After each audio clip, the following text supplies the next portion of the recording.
You made it to Friday. But Friday does not always feel like an arrival. Sometimes it feels like the last miles of a very long road. The week has been asking things from you since Monday. Not all of it was dramatic. Most of it was ordinary. The sustained effort of showing up, of being present when presence required more than you had, of managing the difficult and navigating the unexpected and carrying the weight of the things that did not resolve and the relationships that needed more than they received and the decisions that had to be made before you felt ready to make them. None of it catastrophic, all of it costly, and the cost accumulates in a way that Thursday rarely shows the full sum of, but Friday always does. There is a specific exhaustion that lives at the level of the soul, not the body. The body can be rested with sleep, not the mind. The mind can be quieted with stillness. This exhaustion lives deeper in the part of you that cares, that invests, that gives itself genuinely to the things it does and the people it loves and the responsibilities it carries. Soul exhaustion is the price of living with full engagement. And full engagement, sustained through a full week, produces a kind of depletion that a weekend alone cannot always repair. But there is something the weekend cannot give that is available right now, before the last hours of Friday have run, before the responsibilities hand off to the rest that may or may not be restful, before you have arrived at Saturday, carrying everything Friday left behind. There is a rest that is available right now in this prayer that goes to the exact level where the exhaustion lives. This is Friday, March 27th, and before this week closes, you came here. Not when it was convenient, not after the rest had already done what rest can do, before. In the last morning of a long week, you chose to bring your exhausted soul to the only one who knows what to do with it. His word declares in the book of Matthew, chapter 11, verse 28, that Jesus says, "Come to me, all you who are weary and burdened, and I will give you rest." Give, not suggest, not offer as one option among many. Give. And weary and burdened is not a description of exceptional suffering. It is a description of the ordinary Friday morning. The person who has been carrying the week and is now standing at the last day of it with less than they started with. That person, this prayer, this morning, you qualify completely. Before we enter this prayer, write in the comments right now, "I bring my exhausted soul to God, and I receive the rest that only He can give." Write it as a declaration before the feeling arrives. Because what is received in faith ahead of the feeling tends to produce what passive waiting does not. Like this video as an act of choosing soul rest over the momentum of a week that wants to carry you all the way to Monday without a genuine pause. Subscribe to this channel so we can begin every morning together, including the Fridays that carry the most. And share this prayer with someone who has had a heavy week and needs permission to receive rest before the weekend begins. Now let us bring the exhausted soul to the only rest that reaches it. Lord my God and my Father, I come before you on this Friday morning with everything the week produced in me. Not just the accomplishments, the cost, the things that went well and the things that did not. The moments of genuine grace and the moments where I fell short of what I wanted to be. The relationships that were well tended and the ones that were given less than they deserved. The prayers I prayed and the prayers I kept meaning to pray but did not get to. All of it, the whole week, laid before you now, on this Friday morning, as the honest account of a person who tried and is tired and has come to the one who receives both without judgment. Your word declares in the book of Psalms, chapter 62, verse 1, that my soul finds rest in God alone, not in the weekend plans, not in the sleep that the body needs, not in the distance from the week's demands that Friday evening provides, in God alone. That means the rest I am asking for is not primarily a function of circumstances changing. It is a function of the soul arriving at the right address, and the soul is arriving right now. Father, I want to be honest about what soul exhaustion feels like at the end of a long week. It does not always feel like sadness. Sometimes it presents as a kind of flatness. The things that should produce joy produce something more muted.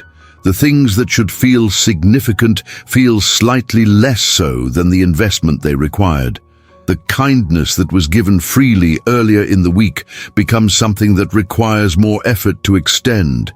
The patience that was available Monday morning has been drawn down to the level where Thursday afternoon already felt thin, and Friday morning is asking it to stretch further still.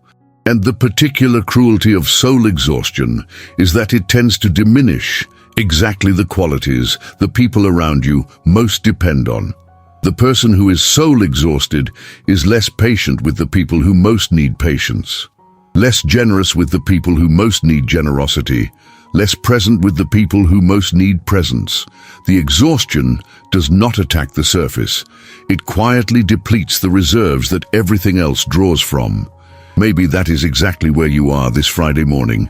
Not in a crisis, in the honest depletion of a week that cost more than it gave back. And the people and the responsibilities that waited for the weekend will not be served well by a person who arrives at Saturday still carrying everything Friday left on them. That is why this matters, not just for you, for everyone you are going to be with this weekend. The rest you receive right now in this prayer is not a private indulgence. It is preparation for the people who will receive you. And those people deserve the version of you that has brought the weak to God and left it there. Your word declares in the book of Psalms, chapter 23, verses 2 and 3, that He makes me lie down in green pastures. He leads me beside quiet waters. He refreshes my soul. Refreshes. That word is not about addition. It is about restoration. What was spent being brought back. What was worn being renewed. What was depleted being filled again from a source that does not run low, because it is not drawing from what you have accumulated, but from what God continuously provides. Lord, refresh what has been spent this week, not the surface, the soul, the part that has been giving out since Monday without a genuine refilling. Let this prayer be the quiet waters beside which the soul can stop running for a few minutes and receive what it has been needing. I bring my exhausted soul to God, and I receive the rest that only He can give. And Father, I want to ask for something that the soul needs specifically when it has been in a season of sustained giving without proportional receiving. I want to ask for replenishment that goes deeper than encouragement, because encouragement is surface level. It tells the exhausted person they are doing well, and maybe they are. But the person who is doing well while running on empty still needs the empty addressed. The affirmation of the effort does not refill the reservoir. Only rest does. Only God does. So I am not coming to you this morning for affirmation of the week's effort. I am coming for the soul-level rest that the effort made necessary, the deep refilling that no amount of encouragement from people around me can provide. The restoration that comes not from being told, I am doing a good job, but from being held by the God who is not asking me to perform at all right now. He is just asking me to receive. Your word declares in the book of Psalms, chapter 131, verses 1 through 2, that my heart is not lifted up and my eyes are not raised too high. I do not occupy myself with things too great and too marvelous for me. But I have calmed and quieted my soul like a weaned child with its mother. Like a weaned child, my soul is within me. That image of a child at rest with its mother is one of the quietest images of rest in all of Scripture. Not striving, not performing, not asking for anything, just resting in the presence of the one who is safe. Let that be what happens in this prayer right now. The soul calmed and quieted, at rest with the Father who is the safest place it has ever been. Your word declares in the book of Psalms, chapter 94, verse 19, that when anxiety was great within me, your consolation brought me joy. When the soul has been pushed past its comfortable limits, what it needs is not more activity. It is the consolation that only God provides. Let that consolation arrive this Friday morning in whatever measure is needed. Let it reach the part of me that has been running on less than enough and meet the depletion there with something that actually fills it.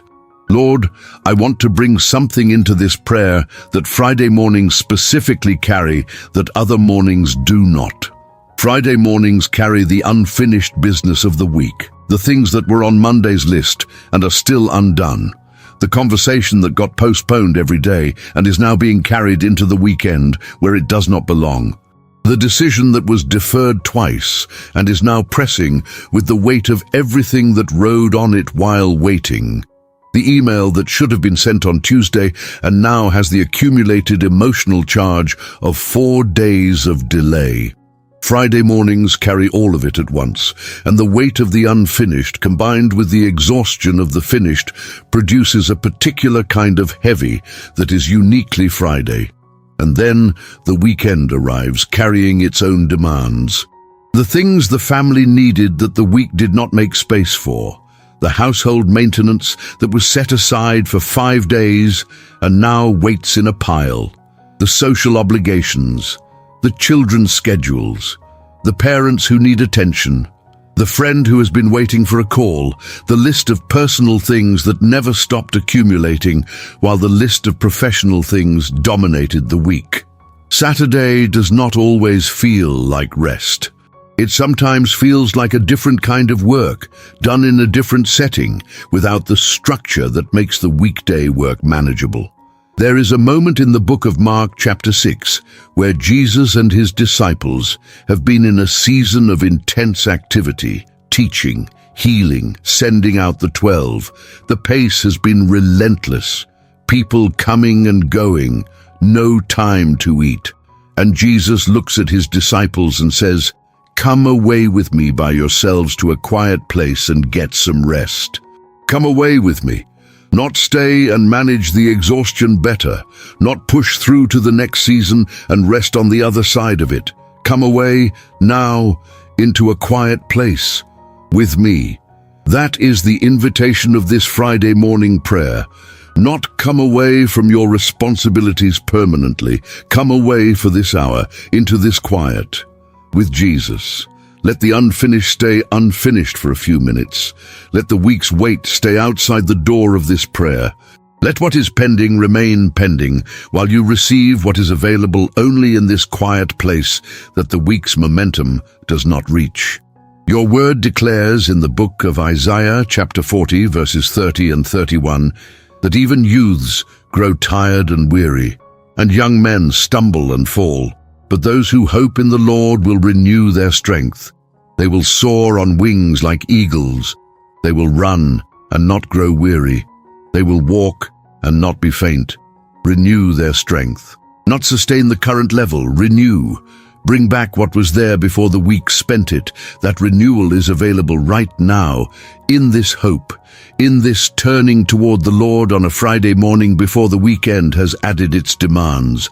I bring my exhausted soul to God, and I receive the rest that only He can give, and I want to receive something from the invitation Jesus gave His disciples in that boat on the Sea of Galilee before they reached the quiet place. He said, "Come away with me." Not "Go ahead, and I will meet you there," not "I will join you later, come away with me." He went with them into the rest. The rest was not a solo experience that Jesus enabled from a distance. It was a shared journey. The disciples did not rest by themselves. They rested in the company of Jesus. That changes the texture of the rest being offered this Friday. It is not solitary withdrawal. It is companioned rest. The soul is not being sent to a quiet place alone to recover as best it can. It is being invited to rest in the presence of the one who offers the rest, who is with it in the resting, who is the source of the renewal that happens in it. The weekend is not a break from God. It is the space where a deeper kind of communion becomes possible, away from the noise of the week's demands. So, Lord, I do not want a weekend where I recover enough to return to the week. I want a weekend where I receive enough of you that I am different coming out of it than I was going in. where the rest was not just physical recovery, but genuine renewal of the soul, where the time away from the week's demands became time toward the God who is the source of everything the demands draw on. That is the rest I am asking for. Come away with me and receive it now. Father, I want to ask you now for something specific about how I enter the weekend. I want to ask for the grace to actually rest, not just to stop working, to genuinely rest, because those are not the same thing. Stopping work while the mind continues to work is not rest. It is a change of location for the same internal activity. The person who spends Saturday in the physical posture of rest while the mental posture is still running last week's concerns has not rested. They have just rearranged the furniture of the exhaustion. Genuine rest requires something the mind is reluctant to give: release, the actual, intentional letting go of what is still pending, the choice to trust that what was left unfinished on Friday will still be there on Monday, and that the quality of the attention given to it Monday morning from a genuinely rested person will be better than the quality of the attention given to it from a depleted one over the weekend. Genuine rest is not irresponsible. It is the wisest investment in the next week available at the end of this one. Your word declares in the book of Exodus, chapter 20, verse 10, that the seventh day is a Sabbath to the Lord your God. On it you shall not do any work. That command is not a suggestion about preferred working conditions. It is a declaration about the design of a human being. The person was not built to run continuously. The rhythm of work and rest was not an accident of creation. It was the intention of the Creator, and violating it week after week in the name of productivity does not produce more, it produces less. The person who never genuinely rests does not do better work. They do depleted work, sustained for too long, without the restoration that rest was designed to provide. So Lord, I give you permission to make this weekend genuinely restful, to interrupt the internal momentum that the week generated and replace it with something quieter, to protect the hours that belong to restoration from the claims of productivity and obligation and the anxiety of what is still undone. Let the weekend do what weekends were made to do, not entertain me. Restore me. Before you open the laptop Saturday morning, because the thing from Friday is still sitting there. Before you spend Sunday mentally rehearsing the week ahead before it has arrived. Before the weekend becomes a smaller, less structured version of the week. Stop. Breathe. Say it again quietly. I bring my exhausted soul to God, and I receive the rest that only He can give, and mean it as a permission to actually stop and receive what the stopping makes available. And Father, I want to name something that makes genuine rest difficult for the person who genuinely cares about their responsibilities. The worry that resting means falling behind. That the hours not spent catching up are hours that the week ahead will make me pay for. That rest is a luxury the situation cannot currently afford. That responsible people push through rather than stepping back. That fear is not wisdom. It is the voice of a culture that has confused exhaustion with commitment and busyness with faithfulness. Your word does not say the diligent person never rests. It describes the Lord Himself resting.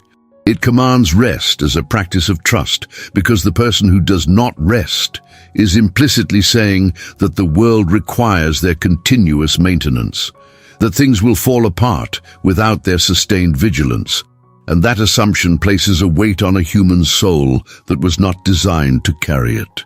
Your word declares in the book of Psalms, chapter 127, verse 2, that it is in vain that you rise up early and go late to rest, eating the bread of anxious toil, for He gives sleep to His beloved. Anxious toil. That is the diagnosis, not the toil itself, which is good and necessary. The anxiety that drives it past the point where it produces anything good and into the territory where it depletes what it was meant to protect. He gives sleep to His beloved. The rest is a gift from God to the person who is willing to receive it, not earned by finishing everything first. Given to the beloved. I bring my exhausted soul to God, and I receive the rest that only He can give. Father, as this prayer moves toward its close, I want to receive something specific before the weekend begins. I want to receive gratitude for the week that just ended. Because gratitude is not only for the easy weeks, it is for this kind of week too. The difficult, costly, exhausting kind that asked more than it returned in visible satisfaction. Because those weeks are also forming something. The endurance that does not come from comfortable seasons. The depth of compassion that comes from knowing personally what it costs to keep going. The understanding of other people's exhaustion that comes from having lived inside your own. The faith that is not naive because it has been tested and held. All of that comes from exactly the kind of week that made Friday morning feel this heavy. Your word declares in the book of Romans, chapter 5, verses 3 through 4, that we also glory in our sufferings, because we know that suffering produces perseverance. Perseverance produces character, and character produces hope. The week that cost the most is often the week that built the most. The chain from suffering to perseverance to character to hope is not a shortcut that can be taken another way. It runs through the difficult thing, and you are on the other side of one now. That is worth something. I also want to thank you, Lord, for every moment of this week that carried grace that I did not fully notice in the middle of it. The kindness that was extended from an unexpected direction. The problem that resolved without as much difficulty as it threatened. The conversation that went better than anticipated.